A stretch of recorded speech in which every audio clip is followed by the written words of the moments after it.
இந்த பதிவு பார்க்குற அனைவருக்கும் திருவெற்றியூரில் இருக்கக்கூடிய பட்டினத்தார் அவர்களோட அருள் பூர்ணமாக கிடைக்கட்டும் நான் வேண்டிக்கிறேன். திருவெற்றியூரில் 800 அடி ரோட்டுக்கு பக்கத்தில் இருக்கக்கூடிய இந்த பட்டினத்தார் ஜீவசமாதி உருவான கதையை நான் சொல்றேன். ரொம்ப இன்ட்ரெஸ்டிங்காக இருக்க போது ஃபுல்லாக கேளுங்க. அதாவது இவரோட இயற்பெயர் திருவேங்கடர் அப்படின்ற மாதிரி சொல்றாங்க. காவேரி புதுப்பட்டினத்தில் தான் இவர் பிறந்திருக்காராம். திருவேங்கட சிவன் அவர்களோட அருளால இவர் பிறந்தனால திருவேங்கடர் அப்படின்ற ஒரு பேரை இவரோட பெற்றோர்கள் வச்சிருக்காங்க. இதுக்கப்புறம் இவர் வளர்ந்ததுக்கு அப்புறம் சிவகலை அப்படின்ற ஒரு பொண்ணுக்கும் இவருக்கும் திருமணம் நடக்குது. திருமணம் செஞ்சதுக்கு அப்புறமா ரொம்ப நாளா இவங்களுக்கு குழந்தை இல்லாதனால குழந்தை வரம் வேண்டி திருவிடைமருதூர் அப்படின்ற ஒரு கோயில் இருக்கக்கூடிய சிவனை போய் வழிபடுறாங்க.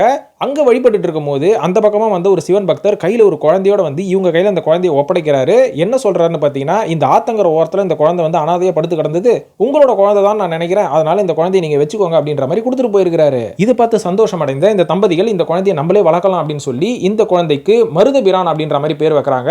அதுக்கப்புறம் கொஞ்சம் கொஞ்சமா அந்த குழந்தை வந்து வளருது. வளர்ந்ததுக்கு அப்புறமா நம்ம திருவேங்கடர் என்ன பண்றாருன்னா, இந்த குழந்தைய பிசினஸுக்காக வெளிநாட்டுக்கு அனுப்புறாரு. நீ போய் தொழில் பண்ணிட்டு அப்படின்ற மாதிரி போயிட்டு அந்த குழந்தை திரும்பி குழந்தைன்னு சொல்றேன் பாருங்க. இந்த பையன் பெருசா வளர்ந்ததுக்கு அப்புறம் ரிட்டர்ன் வந்த உடனே கையில வரும்போது மாட்டோட சாணியும் புல்லும் எடுத்துட்டு வந்தாரா. இதை பார்த்து கோவமடைந்த இந்த பையனோட தந்தை திருவேங்கடர் இருக்காரு பாத்தீங்களா, அவர் என்ன பண்ணிருக்காரு, உன்னை பிசினஸ் காமிச்சா நீ இந்த மாதிரிலாம் வாங்கிட்டு வரியா அப்படின்னு சொல்லி கோவத்துல ஒரு ரூம்ல போட்டு லாக் பண்ணிட்டு போயிருக்காரு.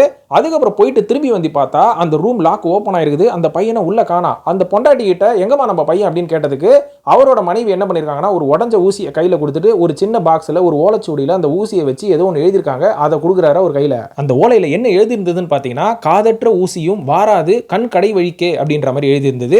இதை படிச்சதுக்கு அப்புறம் தான் வாழ்க்கையை பத்தி அவர் புரிஞ்சுக்கிட்டாரு. இதுக்கப்புறம் என்ன பண்ணாருன்னு பாத்தீங்கன்னா, இனிமேல் இந்த வாழ்க்கைலாம் நம்மளுக்கு தேவையில்லைன்னு சொல்லி காவி உடைய கட்டிட்டு எல்லா வசதியும் விட்டுட்டு நான் சன்னியாசம் போறேன்னு சொல்லி அவங்க அம்மா கிட்ட சொல்லிட்டு போயிட்டாரா. ஆனா அவங்க அம்மா இறக்கறதுக்குள்ள நான் கண்டிப்பா உன்னை வந்து பாப்பேன் அப்படின்ற மாதிரி சத்தியம் பண்ணிட்டு போயிருக்காரு. இதுக்கப்புறம் இன்னொரு நிகழ்வு நடந்தது. அதை தெரிஞ்சுக்க மறக்காம நம்ம யூடியூப் சேனல்ல இருக்கிற ஃபுல் வீடியோ பாருங்க. நன்றி.